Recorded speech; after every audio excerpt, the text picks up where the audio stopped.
Hey guys, with me the Ninja DualBrew Pro, and now this has a ton of features, so I really like it.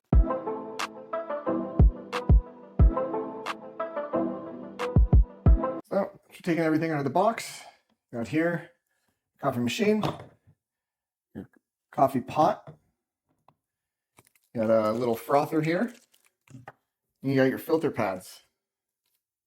So on the left here, you got your reserve for water. You can see all these numbers, 3/4, half pot, whatever you want. You're just filling up a cup. So when you're doing just a cup, you can remove this, put this down, put your cup here, and you could do with the cup inside of the pot. So that's good for single use. If you got multiple people, obviously use the pot of coffee here.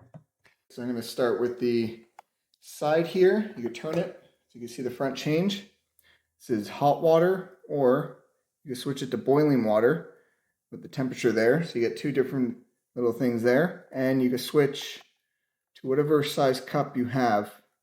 So if you're making tea, I'm going to remove this and put this down, and then add your mug to it with your tea bag, and then whatever size cup it is, whether 8 ounce, 10 ounce, or 12 ounce, whichever one, select it, push this button, and it'll start putting out the hot or boiling water.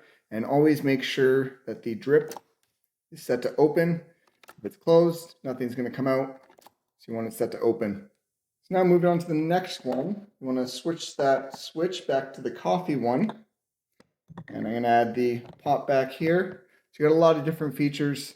Your brew style, you got classic, rich, over ice, or specialty. And specialty is the smaller cups, whereas classic is just your normal coffee. If you wanted a little stronger, bolder flavor, you go with rich. And then over ice for, if you got iced coffee, you want to make anything like that, then that's perfect for it. So let's go back to classic. So when you add your coffee grounds to it, you put that back, and here's where your filter would go.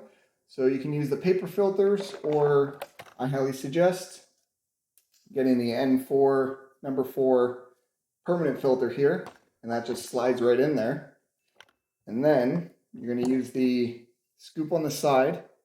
So it tells you exactly how many scoops of grounds you need to put in there. So the more grounds, the stronger it'll be. So I usually do about 5 if I'm doing a half pot, or if you want to go a full pot, it says 4 to 7. I usually do closer to the 7. I find it's a better taste for me, but play around with it, see what you like.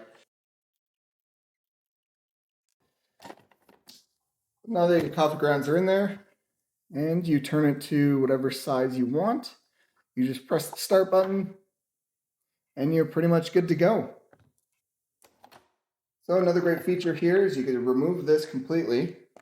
So you can get the pod adapter here. You want to push that in, and then all you're going to do, pull it forward so that locks, and then good to go to put any of your little K-cup pods in there, whichever one goes with this one. Make sure you have the proper one so that it actually works.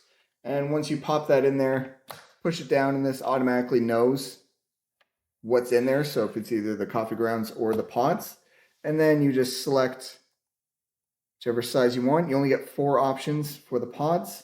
So 12 ounce, 10 ounce, 8 ounce, and 6 ounce. So whichever one you want, select that, and you're good to go with the pods. Then once you have your coffee done, and if you want to froth it up a bit or add some nice hot milk to it, so you want to heat up the milk beforehand and then simply put it under here, a little bit out, and froth your milk, and then add it to your specialty drink. Another thing about this, the reservoir on the side, you can also move it to the back just by removing the clip at the back and sliding it around. So if you want it positioned like this, or if you want to hit it in the back, you could do that and easily fill it up by just removing the top and adding your water to it. So that's all there is for this. I really like this, one of my favorite coffee makers, and I know you guys are going to like it too. Enjoy. Thank you for joining us today on Max Production. I hope you found this review insightful and informative. If you did, please consider subscribing, hitting that like button, and turning on notifications so you don't miss out on future reviews. As always, for more details on the products featured in this video, check the description down below. Your support means a lot, and I can't wait to see you in the next one.